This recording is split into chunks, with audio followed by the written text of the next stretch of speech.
Dear students, अभी हम देख सकते हैं कि पिछले क्लास में हमने डिस्कस किया y is equal to a to the power x, जो कि एक एक्सपोनेंशियल फंक्शन है।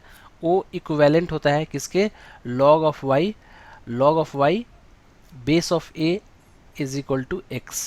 तो ये इक्विवेलेंट रिलेशन है। ओके, इसको इक्विवेलेंट रिलेशन बोलते हैं। इसका मैथमेटिकली हम लोग थोड़ा समझ लेते हैं एक छोटा सा एग्जांपल से कि क्यों इक्विवेलेंट है, then it will very clear to you या आखिर ऐसा क्यों बोलते हैं हम लोग।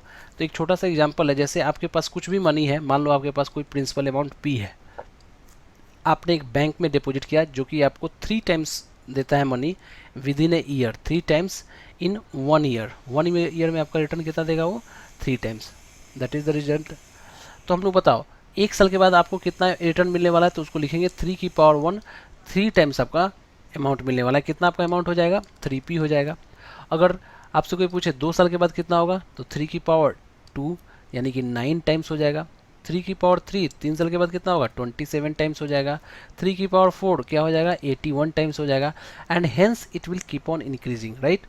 तो 4 साल में कितना हो जाएगा? 81 टाइम्स। इसका अगर इक्विवेलेंट जो मैंने अभी ऊपर लिखा उसको अगर मैं ऐसा लिख दूं, log of 81 base 3 is equal to 4। इसका मतलब क्या हुआ? इसका मतलब अगर आपका रेट अगर 3 टाइम्स हो जा रहा है तो कितने साल के बाद आपका ये वैल्यू 81 टाइम्स हो जाएगा? अगर रेट 3 टाइम्स है तो कितने साल के बाद वैल्यू कितना हो जाएगा? 81 टाइम्स हो जाएगा। तो that is 4 years. Okay, similarly अगर आपसे यहाँ पे लिख दूँ कि log of 9 base 3 is equal to 2, तो कितने साल के बाद आपका मनी 9 टाइम्स हो जाएगा? अगर इसका रेट क्या है? 3 है, तो ऑफकोर्स यहाँ पे कितना होगा? 2। समझ सकते हैं हम लोग। तो हुआ क्या यहाँ पे, कभी आपसे पूछा जाए कि नहीं मेरा मनी कितने टाइम्स के बाद 64 टाइम्स हो जाएगा, तो मान लो कि x ईयर के बाद आपका 64 हो जाएगा। अब इसको सॉल्व करना है। तो जब इसको सॉल्व करेंगे, इसके बदले में आप ये लिख सकते हो log of 64 base 3 is equal to X. अब बताओ, इस x का कैलकुलेशन करना होगा हम लोग के पास। x का कैलकुलेशन कैसे होगा? आई डोंट नो कैसे होगा कैलकुलेशन। क्यों? क्योंकि हम लोग लॉग नहीं जानते हैं। तो यहाँ पे अगर हम लोग लॉग टेबल जानते हैं, अगर लॉग टेबल जानते हैं तो यहाँ पे हम लोग निकाल सकते हैं कि नहीं इतने ईयर के बाद ये जो रिजल्ट आएगा हमारे पास, ये हम लोग के पास ईयर में देगा हम लोग का वैल्यू कि इतने ईयर्स के बाद हमारा मनी 64 टाइम्स हो जाएगा अगर पर ईयर ये 3 टाइम्स बढ़ता है तो। That's it. तो आप देख सकते हैं थोड़ा इसका importance. Now let us go for the properties, क्योंकि इसका इंटर रिलेशन है एक दूसरे के साथ। नाउ लॉग टेबल देखना इसका सबसे पहला प्रॉपर्टी है, और जो कि हम लोग कुछ इसके फंडामेंटल प्रॉपर्टी के बाद लॉग टेबल देखना भी सीखेंगे। Let us start with some properties of logarithm. सबसे पहली बात, प्रॉपर्टीज़ में कुछ स्टैंडर्ड रिजल्ट है जो हम लोग को पता होना चाहिए। जैसे आपसे कहीं लिखा रहता है y is equal to a to the power x। अगर आप x की वैल्यू अगर आपने 0 पुट कर दिया तो देखो y इज इक्वल टू ए की पावर 0 इज इक्वल टू 1। यानी अगर मैं इसको log के फॉर्म में लिखूं तो log of 1 base a is equal to 0, ये चीज़ होने वाली है। अगर मैं इसको कंसिडर करता हूँ, देखो यहाँ पे, क्योंकि हम लोग जानते हैं कि इसको लिखने का तरीका क्या है, यहाँ पे log of y base a is equal to x। तो जो यहाँ पे पावर है वो पावर यहाँ पे 0 के इक्वल हो गया, देख सकते हैं। तो सिमिलरली जैसे 2 की पावर 0 इज इक्वल टू 1, इसका मतलब क्या हुआ? log of 1 base 2 is equal to 0। 3 की पावर 0 इज इक्वल टू 1, इसका मतलब क्या हुआ? log of 1 base 3 is equal to 0, right. तो ये चीज़ हम लोग जानते हैं। प्लस इसका दूसरा जो स्टैंडर्ड रिजल्ट क्या है कि अगर कहीं भी 2 इज इक्वल टू 2 की पावर 1 लिख सकते हो, 3 इज इक्वल टू 3 की पावर 1 लिख सकते हो, 4 इज इक्वल टू 4 की पावर 1 लिख सकते हो, 5 इज इक्वल टू 5 की पावर 1। तो यानी कि अगर log ऑफ 2 बेस 2 लिखेंगे 1 आएगा, log ऑफ 3 बेस 3 लिखेंगे तब भी 1 आएगा, log ऑफ 4 बेस 4 लिखेंगे तब भी 1 आएगा, और log ऑफ 5 बेस 5 लिखेंगे तब भी 1 आएगा। तो in this way what we can write, एक बहुत ही आसान सा रिजल्ट कि log कहीं लिखा हो, इसका अगर बेस एंड आर्गुमेंट दोनों सेम हो तो ये वैल्यू 1 हो जाएगी। और ऑफ कोर्स जो कंडीशंस हमारे पास बेस एंड आर्गुमेंट के हैं, जो कि मैंने पिछले क्लास में डिस्कस कर चुका हूँ, उसको हम लोग जोड़ दिमाग में रखेंगे अपने वाइल डूइंग द क्वेश्चंस। तो let us do few more very important properties जिसका हम लोग यूज फ्रीक्वेंटली करेंगे। ये तो स्टैंडर्ड वैल्यूज है। स्टैंडर्ड वैल्यूज हम लोग क्या देखा, ये 2 रिजल्ट हम लोग के पास हमेशा याद होना चाहिए, क्या क्या है। तो किसी भी बॉक्स का, किसी भी लॉग का अगर हम लोग बेस कुछ भी रखें I mean log of 1 base a हमेशा क्या होगा 0, और दूसरा क्या है log of A base a हमेशा क्या होगा 1। ओके, तो let us go for the new properties. Okay, so ये हम लोग पिछले क्लास में डिस्कस कर चुके हैं हम लोग इसको, कि लॉग के कुछ भी बेसिक प्रॉपर्टीज़ में इस कंडीशंस का हम लोग यूज़ करने वाले हैं। क्या हम लोग के पास कंडीशंस है, now you can C very easily कि कभी भी लॉग लिखा रहे तो x पे कुछ कंडीशन होगा और ये a पे कुछ कंडीशन होता है। a का नाम क्या होता है, हम लोग बेस बोलते हैं, और x को क्या बोलते हैं हम लोग, आर्गूमेंट बोलते हैं। ओके, तो इसके argument as well as base पे हम लोग के पास कंडीशन लगाना होगा। तो इसका आर्गुमेंट क्या होना चाहिए, हमेशा पॉजिटिव होना चाहिए। दैट्स इट, ये हमेशा पॉजिटिव होना चाहिए। ए की वैल्यू हमेशा पॉजिटिव होनी चाहिए, कभी 1 के इक्वल नहीं लेंगे। और साथ में क्या है, y बिलोंग्स टू r। इसका y बिलोंग्स टू r क्या होगा, जब आप ये ऊपर के 2 कंडीशंस को आप फॉलो करेंगे तो y हमेशा रियल नंबर ही आएगा, कुछ ना तो कुछ। जो भी हम लोग लॉग पढ़ने वाले हैं रियल नंबर के लिए पढ़ने वाले हैं, इमेजिनरी नंबर के लिए जब भी लॉग पढ़ेंगे तो उसके समय कुछ प्रिकॉशंस के साथ हम लोग इस लॉग के रूल्स को लगा सकते हैं। तो let us go for the next property. Next property बहुत ही इजी प्रॉपर्टी है।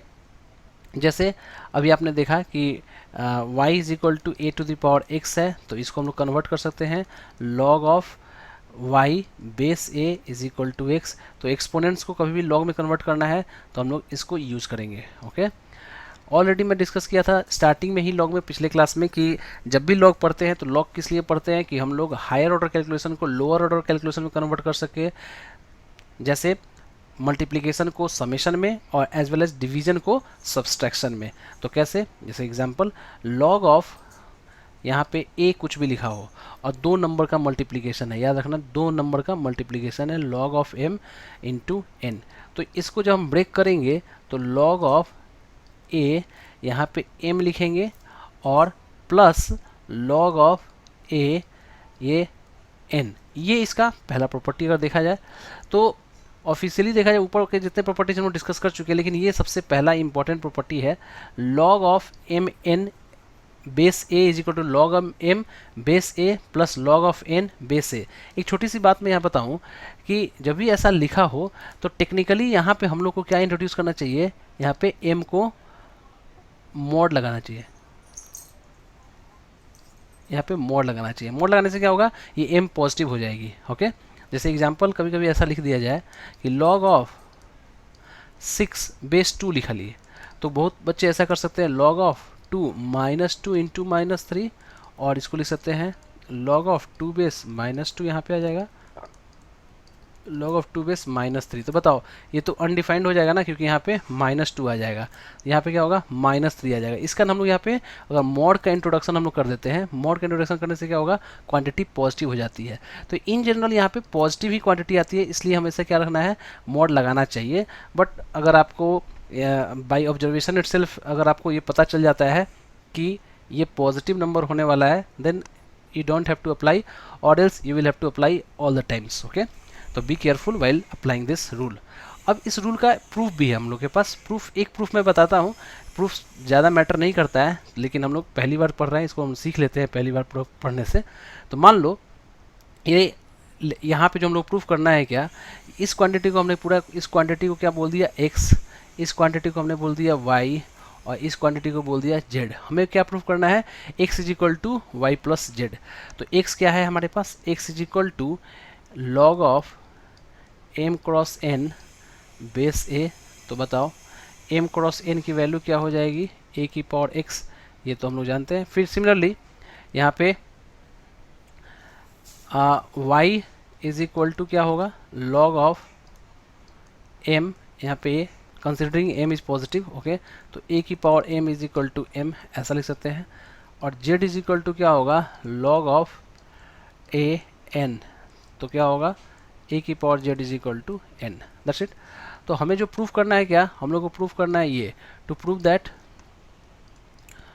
दैट यहाँ पे हम लोग के पास कि x is equal to Y plus Z. तो y प्लस जेड प्रूफ करना है, तो देखते हैं लोग कैसे प्रूफ करते हैं।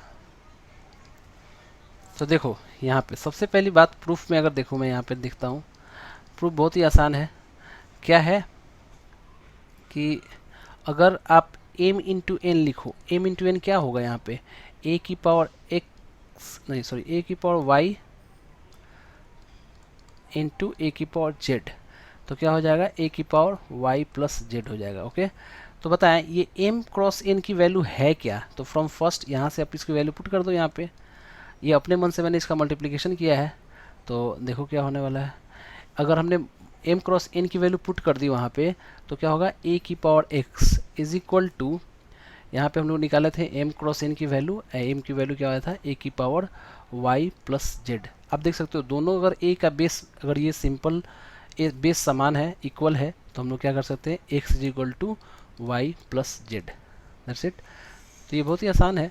x की वैल्यू जो हम लोग जानते हैं क्या है, log of m cross n is equal to base a is equal to log of m base a plus log of n base a। ये यहाँ पे मोड लगना चाहिए, यहाँ पे भी मोड लगना चाहिए। This is the standard results we must have to keep in our mind,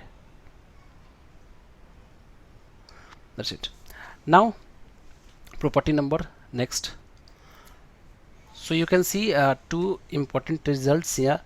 यहाँ पे क्या है, log of m by n base a is equal to, यहाँ पे बीच में सब्ट्रैक्शन हो जाता है। ओके, सिमिलरली कोई अगर यहाँ पे log लिखा हुआ है, log of x base a यहाँ पे लिखा हुआ है, तो उसको क्या लिख सकते हैं, log of x base m cross m base a। यहाँ पे इसको क्या बोलते हैं, change of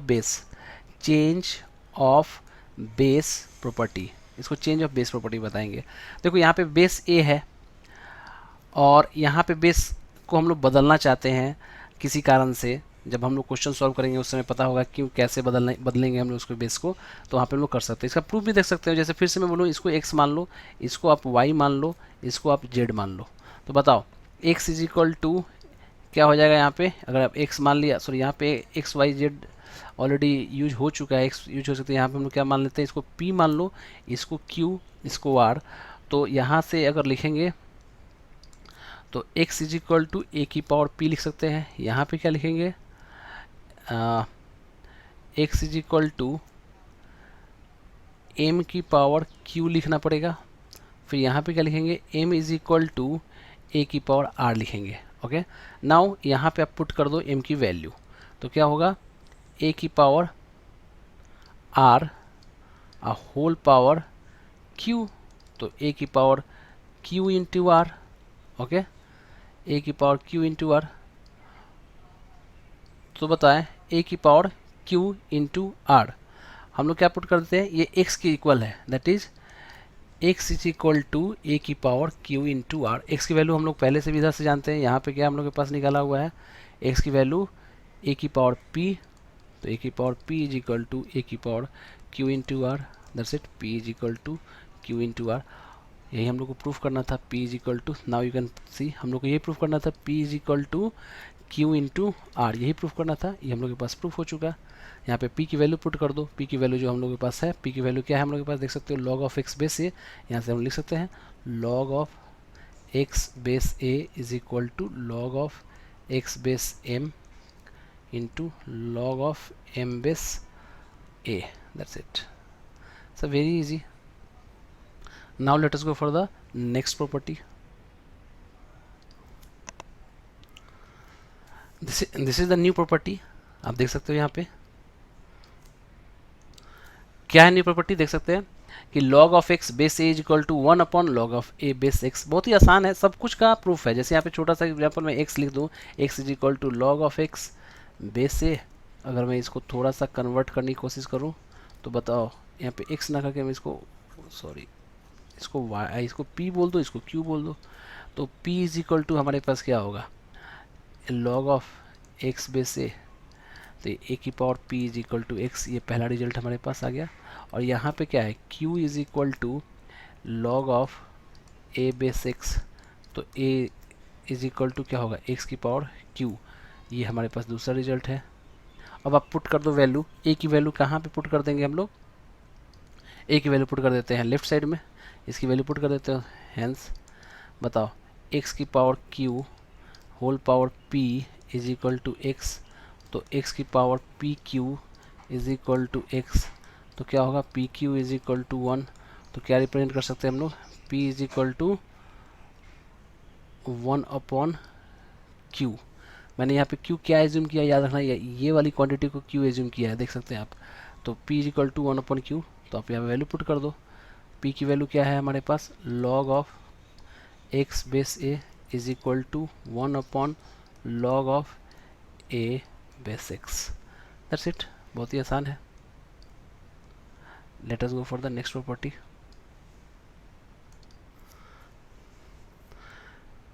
this is the next property, log of x to the power n base a is equal to n times log of x base a। इसको भी कैसे करेंगे, आप फिर से मान लो इसको आपने p एज्यूम कर लिया, इसको आपने q एज्यूम कर लिया, दैट्स इट। तो बताओ p is equal to log of x की power n base a is equal to a की power p is equal to x की पावर n, ये हम लोग के पास होगा। तो यहाँ से आपको जो भी जरूरत पड़ेगी निकालेंगे हम लोग। यहाँ पे क्या लिख सकते हैं हम लोग, q is equal to log of x base a, तो x इज इक्वल टू क्या होगा, a की पावर q, पुट कर दो यहाँ पे वैल्यू इसकी। तो a की power p is equal to a की पावर q